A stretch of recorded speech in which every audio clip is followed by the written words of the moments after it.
I want you to imagine a scenario where every single Hashira in Demon Slayer has been turned into a demon. What would their individual powers be? How strong would they ultimately become? And where would they be placed in the overall structure of Muzan's 12 demon moons? I think this is such a fascinating hypothetical to jump into, and one that I can't wait to talk about. So without further ado, let's just jump right into it. For those of you new to the channel, my name is Dill, and it's my mission to explore the very depth of all that anime has to offer. If you enjoy this content and want to support the channel, consider liking the video, subscribing, and hitting that notification bell so you never miss when a new video is posted. We'll start things off with Shinobu Kocho, being one of the weaker Hashira in the Demon Slayer core and is actually one of the only Demon Slayers who can't behead a demon. Shinobu would sit comfortably at Lower Moon 3. To recap, Shinobu is a wielder of insect breathing, which complements her insane speed and strength of her thrusting attacks. Derived from flower breathing, which is derived from water breathing, Shinobu is the only person on the planet to have learned and mastered this breath style. Shinobu has an outwardly caring and soft persona, but a highly resentful and malicious outlook on life below the surface. I think she'll carry these exact feelings as a demon as well after her transformation. Similar to Upper Moon 6 in the main story Gyutaro, poison would be the emphasis of Shinobu's fighting style. This feeding directly into Shinobu's blood demon art, I believe it would make something similar to a poison aura that she could imbue with her blood, making it so that if she was cut or had her blood around the battlefield, it would essentially be like a poison swamp. Furthermore, she could harden her poison blood to make weapons she desires that would be toxic to humans. Next, we transition to the water Hashira Gutomioka. Being an incredibly strong Hashira and holding his own against Akaza in the later parts of the story, Gyu would absolutely be ranked handedly as Upper Moon 5. Similar to his persona as a human and demon slayer, Gyu would continue to live life as a demon, completely apathetic to everyone around him, truly living without a purpose. Feeling sorry for them and wishing that he could completely eliminate them from the world, it would be his mission to purge every human and end their suffering for them. Connected to his water breathing, Gyu would be able to manipulate all forms of fluid in the surrounding area as well as in the human body with his own blood. In other words, if Gyu were to hit you with even a drop of his blood, he could manipulate your entire body and kill you instantly if he desired. However, like the corrosion effects of Muzan's blood in people's bodies, demon slayers would have a higher resistance to Gyu since they know breathing techniques and are generally stronger. Nonetheless, his outlook on life and deadly techniques would make him an incredibly scary demon to face off against. Next, we have Mitsuri Kanroji. While being incredibly strong in her own right and across the series as a whole, Mitsuri definitely doesn't stack up to the rest of the Hashira when it comes to her overall power. This is confirmed a handful of times throughout the series when her comrades would have to get her out of a sticky situation in battle, like in the case of almost being destroyed by Upper Moon 4 during the Swordsmith Village arc and Obanai saving her from Muzan during the final battle in the Infinity Castle arc. That's why I believe after becoming a demon, she would likely occupy the title of Lower Moon 2. You see, Mitsuri is a practitioner of love breathing, a one-of-a-kind breath style that focuses primarily on Mitsuri's innate flexibility and supernatural muscle density. Derived from the flame breathing style that's used by Kyojuro Rengoku, it's a style that only Mitsuri can truly master. In terms of Mitsuri's personality when being turned into a demon, I could definitely see her retaining a flirtatious and provocative nature. Being more sadistic and corrupted by the sense of consuming humans, Mitsuri would be more inclined to consume men than women, since her entire theme in the story is to find a loving husband.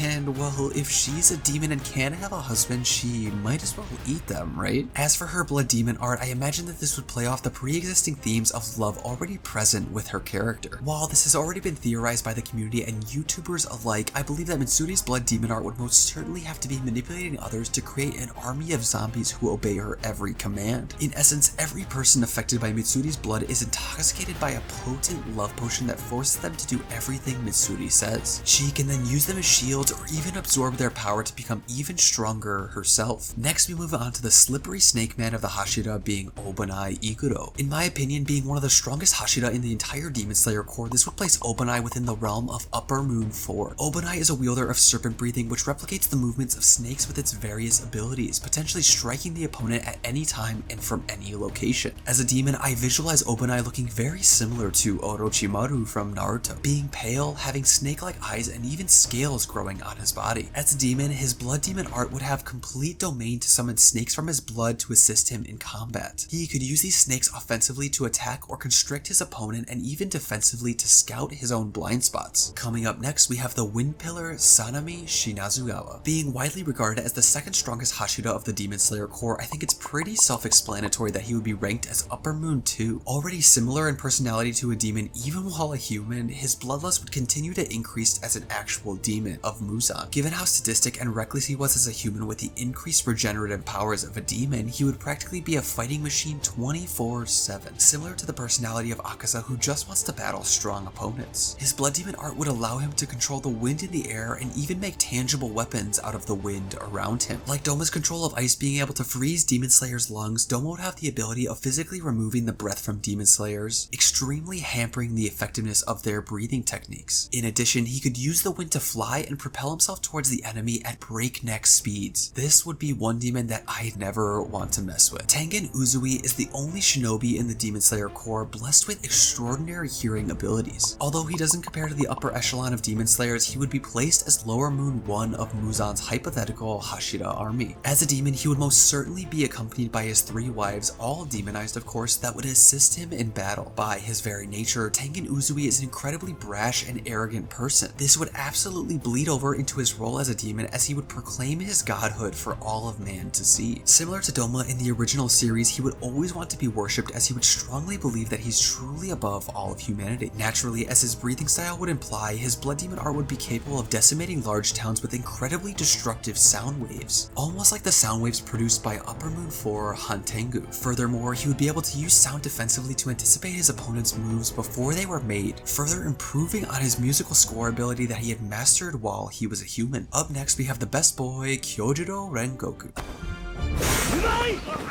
I know, it's crazy to think that Rengoku would become a demon, but hear me out here. Being in the middle of the pack when it comes to the Hashira, I think he would be ranked as Upper Moon 6. Far from the earnest and honorable person that he was while he was a human, Rengoku would be incredibly disrespectful to any demon slayer that he came across, in a similar way to how his father was when he lost all hope after his wife had died, emphasizing the negative aspects of Rengoku's upbringing. Since he's a practitioner of flame breathing, his blood demon art would of course center around the release of fire and would be able to release it in large destructive bursts. Being a demon, and especially since it's an anime, I could totally see these flames being black, but let me know what your thoughts are in the comments down below. Second to last, we have the Mist Pillar Muichiro Tokito. Being one of the most prodigious humans to ever learn swordsmanship, and furthermore being the youngest Hashira in existence at the age of 14, he was without a doubt one of the strongest pillars amongst the 9 members. That's why I believe Muichiro would be placed at Upper Moon 3. Similar to the white haze of mist breathing, his hair would be bleach white and he would have a cold, callous disposition on light. Instead of being forgetful about the misfortunes of his past, he would remember how harshly he was treated by his brother and think nothing fond of him nor humanity. With interpreting his blood demon art, I think it would look similar to Tamayo's that we get to see in the main story. By releasing his blood into a mist form, Muichiro would be able to cause his opponents to hallucinate and have obscured vision, like a genjutsu from Naruto, giving him more than enough time to strike down his enemies and making him without a doubt one of the most overpowered and deadly demons in the series. Last but certainly not least, we have the stone pillar Gyomei Himejima. Gyomei is without a doubt the strongest member of the 9 Hashira and easily takes the spot of Upper Moon 1. A towering man standing at the height of 7 foot 2.5 inches, weighing 287 pounds, this would potentially be the biggest demon created in all of Muzan's history. Instead of being the devout religious man he once was, he would instead reflect true evil, becoming the physical manifestation of the devil himself. Calm and collected, he would understand that everything is beneath him and that he practically could win against anyone, demon or human, with little effort. I think his blood demon art would revolve around Earth and the cycle of life, being able to age or accelerate the growth of anything that his blood touches. This would give him complete control over the terrain that he could then bend to his whim. On top of this, he could propel his blood towards you and age parts of your body that are coated in it. This would make it so that if Gyomei's blood touched certain parts of you, it would most certainly mean instant death. But the beauty of the Hashira is that all of them are so committed to the cause of defeating Muzan and ending demons for good that they would never stoop to this level, meaning that this hypothetical wouldn't play out in any alternate universe of Demon Slayer. But let me know what your guys' thoughts on the Hashira being demons. Lastly, if you like this Demon Slayer content and want to check out more analysis of its wide cast of characters, I would love if you checked out my playlist right here. As always, thanks to everyone for watching, and I hope to see you in the next one. Stay curious, anime fam. Peace.